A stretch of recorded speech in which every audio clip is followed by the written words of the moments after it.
A prayer for my family. Panginoon, maraming salamat sa aking pamilya. Maraming salamat at lagi silang andyan. Sila po ang aking inspirasyon, ang aking lakas. Sila po ang nagiging kakampi ko sa mga pagsubok ng buhay. At laging nakaalalay kapag kailangan ko ng suporta.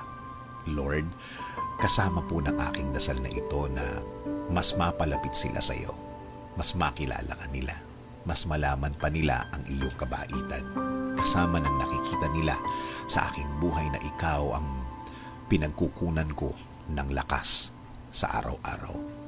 Kasama na rin ang aking dinadasal na tulungan niyo rin ang bawat isa sa kanila sa tuwing kailangan nila ng tulong ninyo, Lord. Tulad na lang ng pagtulong na ginagawa mo para sa akin every time na kailangan ko po ng tulong niyo. Lagi niyo silang samahan at protektahan sa lahat ng oras.